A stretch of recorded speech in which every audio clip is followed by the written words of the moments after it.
Olá, meu nome é Caio Madeira, estudante de Ciência da Computação na PUC-Rio, e hoje eu venho trazer mais sobre beacons, mas no caso, seu funcionamento especificamente, passando por hardware, um pouco de desenvolvimento, né, bem rapidinho, e as especificações do Bluetooth Low Energy.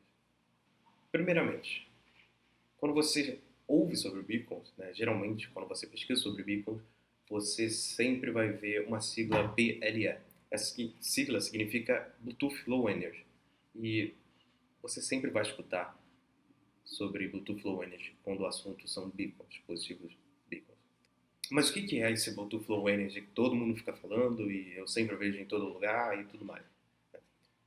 Começando com uma formalização de praxe, só para a gente poder entender um pouco melhor. É uma técnica que apareceu na versão 4.0 do Bluetooth em 2010, faz bastante tempo. Se você parar para pensar, é bem na época do boom dos smartphones. É uma tecnologia PAN, Personal Area Network, usada para streaming de dados contínuos, porém voltada para aplicações Internet of Things, no caso, Internet das Coisas, que eu vou falar um pouco mais para frente. Como eu disse, o Bluetooth ele herda características do Bluetooth convencional, porém ele tem notáveis melhorias.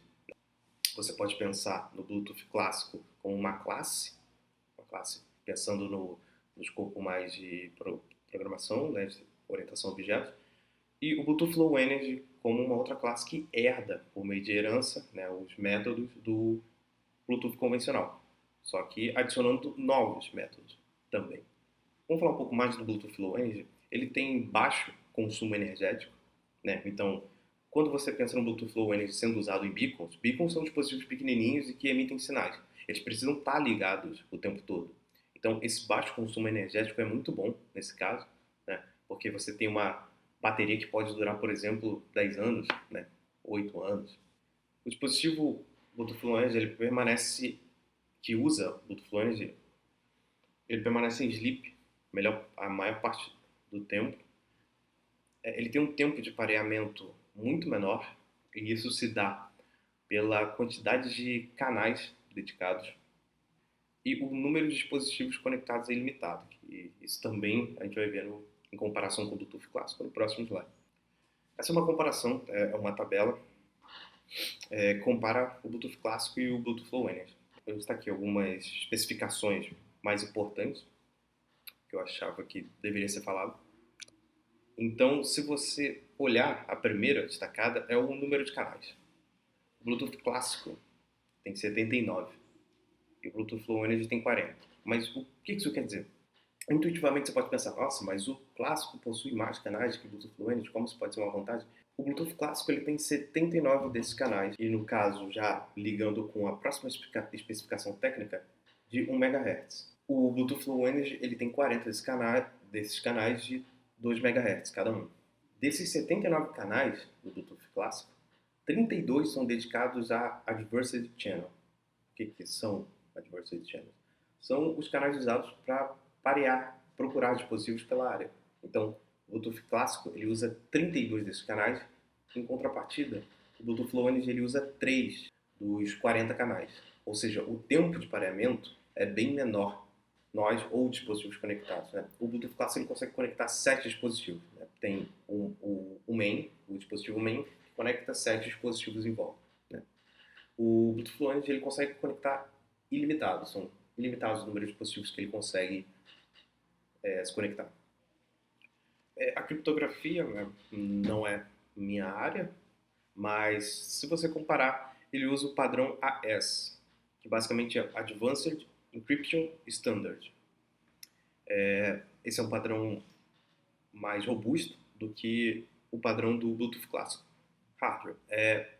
Vamos fazer um review rapidinho do hardware, da composição do hardware de um beacon. Um beacon, ele primordialmente é feito por uma bateria, que é do tamanho de uma moeda, né, basicamente, um chip, que acompanha, né, esse tamanho da bateria, e um case, como você pode ver nesse diagrama dos beacons da Contact. Na segunda figura, você pode ver o design de um circuito padrão, baseada no semicondutor da Nordic. Nordic é uma das 4 principais empresas que fornecem esse SoC, que é o sistema chip dos beacons. Entrando no tópico de internet das coisas, se você já ouviu falar desse assunto e quer começar a entender um pouco mais do mundo da internet das coisas, ou tem curiosidade, ou tem medo, né, de começar a achar que é um pouco complexo demais, etc., você pode começar pelos beacons. Eles são amigáveis para você entrar nesse mundo. Você pode ver, por exemplo, um beacon scanner feito com Raspberry, que é um microcomputador.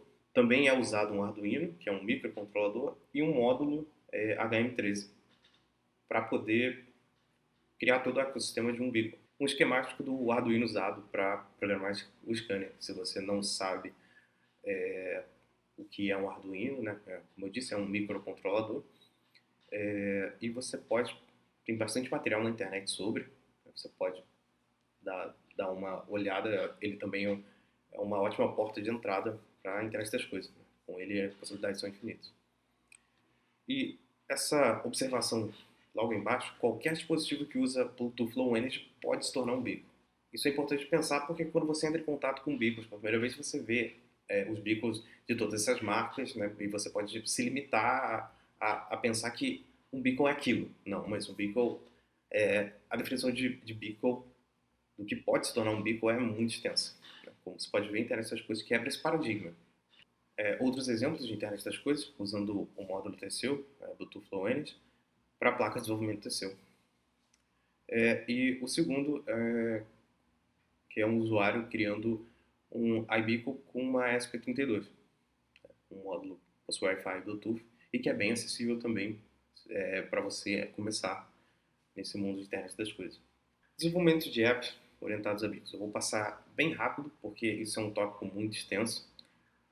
Envolve uma certa familiaridade com os ecossistemas, né, mais famosos, como o Android, né, e o iOS.